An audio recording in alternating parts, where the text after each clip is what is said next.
สบายดีทุกท่านมื้อนี้มีเคล็ดลับในการเปลี่ยนแปลงชีวิตให้ดีด้วยการคิดบวกซึ่งการคิดบวกเป็นอีกหนึ่งอย่างที่เฮ็ดให้เฮามีความสุขบ่แม่นการคิดหาคำตอบว่าสิ่งนั้นผิดหรือถูกแต่เป็นการคิดเพื่อให้เฮาเข้าใจในสิ่งที่กำลังเกิดขึ้นกำลังเป็นไปซึ่งทุกคนสามารถเปลี่ยนแปลงตัวเองถ้าเป็นคนที่คิดบวกได้ตลอดเวลาซึ่งมันจะเฮ็ดให้เฮามีความสุขส่งผลต่อสุขภาพจิตสุขภาพกายของเฮาให้สมดุลขึ้นกลายเป็นคนที่บ่เครียดเกินไปเป็นคนร่าเริงแจ่มใสง่ายและสามารถรับเรื่องราวต่างๆที่มันเกิดขึ้นในชีวิตเพื่อก้าวไปสู่การเปลี่ยนแปลงนั้นมาเบิ่ง10วิธีคิดบวกข้อที่1อย่ากังวลกับสิ่งที่ยังบ่เกิดความย้านจะเป็นอุปสรรคที่ให้เฮาเบิ่งโลกในแง่ดีบ่ได้เพราะสมองเฮาจะยึดติดกับความรู้สึกที่ว่าย่านจะเป็นแบบนั้นย่านจะเป็นแบบนี้ฉะนั้นให้เฮาเปลี่ยนแนวคิดปล่อยวางเรื่องต่างๆไม่ว่าจะเกิดขึ้นก็ปล่อยให้มันเกิด 2. บ่เฮ็ดตัวโลกสวยเกินไปการคิดบวกและเบิ่งโลกในแง่ดีนั้นบ่ได้หมายความว่าให้เฮาต้องเบิ่งโลกในแง่ดีหมดทุกอย่าง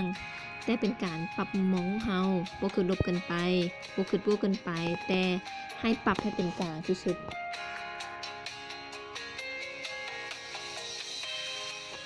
3. บ่ตัดสินอย่างง่ายๆเพียงแต่ตาเห็นการเริ่มต้นแนวความคิดบวกนั้นคือการคิดแบบเป็นกลางฉะนั้นให้เฮาทำความเข้าใจกับสิ่งที่เราเห็นอยู่โดยที่บ่ตัดสินใจว่าสิ่งนั้นผิดหรือถูก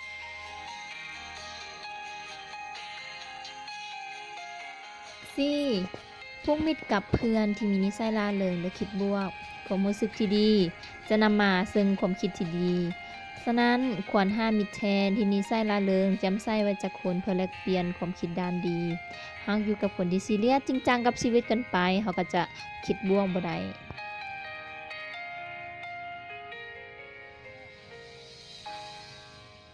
5. มันเว้ากับตัวเองคนที่คิดบวกมักจะลมกับตัวเองเสมอเป็นการพิจารณาด้านที่มันเป็นลบสิ่งที่บ่ดีเกิดขึ้นในชีวิตของเฮาแล้วนำมาจัดเรียงลำดับเพื่อทำการเปลี่ยนแปลงมุมมองใหม่ให้กลายเป็นคนที่คิดบวกและบอกกับตัวเองว่ามื้ออื่นเฮาต้องคิดบวกกว่าเดิมบ่บวกกว่าเดิมแล้วสิ่งที่บวกๆก็จะเกิดขึ้นกับชีวิตของเฮา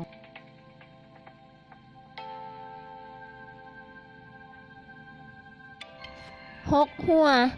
หลายคนบ่เคยสังเกตตัวเองความจริงแล้วการหัวเป็นสิ่งหนึ่งที่สะท้อนถึงอารมณ์ที่บ่งบอกว่าเฮากำลังมีความสุขอยู่หรือบ่ฉะนั้นถ้าคนใดที่มีอารมณ์ที่ซีเรียสอยู่หรือกำลังเครียดอยู่ลองให้เวลาตัวเองสักประมาณ 15-20 นาทีในการเบิ่งเรื่องบันเทิงตลกการ์ตูนฟังเพลงหรือลมกับคนที่ทานหักคำฮ้องว่าความเครียดจะบ่มีการสะสมในจิตใจของท่าน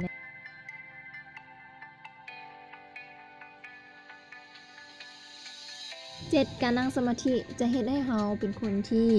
เบิ่งโลกในแง่ดีหลายขึ้นเพราะเป็นการฝึกจิตใจให้มีการปล่อยวางให้มีความนิ่งเที่ยงทันอารมณ์ตัวเองว่ากำลังสุขหรือทุกข์เฮ็ดให้เรามีทางการและจิตใจ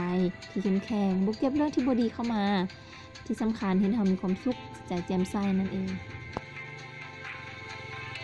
8. เปลี่ยนนิสัยให้เป็นคนที่ยืดหยุ่นพอสั้นทำยาวกับผู้อื่นแดเคร่งเครียดเกินไปคาดหวังเกินไปเพราะจะเฮ็ดให้เราบ่มีความสุข 9. ฝึกตัวเองให้เป็นคนยิ้มง่าย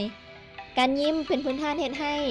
ตัวเราเองมีความสุขแทนที่จะระบายด้วยการเว้าสิ่งที่บ่ดีออกไป 10. เขียนถึงสิ่งที่ดีๆเกิดขึ้นในแต่ละวันทบทวนทุก5นาทีก่อนนอนถึงจะเฮ็ดให้เรารู้สึกดีขึ้นจดจำสิ่งที่ดีเก็บกำเรื่องราวที่ดีๆและจะเฮ็ดให้สมองของเราเก็บแต่สิ่งที่ดีมาใช้เฮ็ดให้สิ่งดีๆเกิดขึ้นกับชีวิตของเราอีกพลังของการคิดบวกจะเฮ็ดให้เรามีสุขภาพกายใจจิตที่แข็งแรงเฮ็ดให้เรามีความสุขเราสามารถเฮ็ดได้ทุกวันลองเปิดใจให้กว้างใส่ใจสิ่งที่รอบข้างให้หลายขึ้นเพียงเท่านี้ก็จะเฮ็ดให้ท่านมีความสุขและมีชีวิตที่เปลี่ยนไปได้ขอบใจทุกๆการกดไลค์กดแชร์สามารถติดตามเพจหญิงเก่งแฮนยอดเข้ากับข้อคิดดีๆ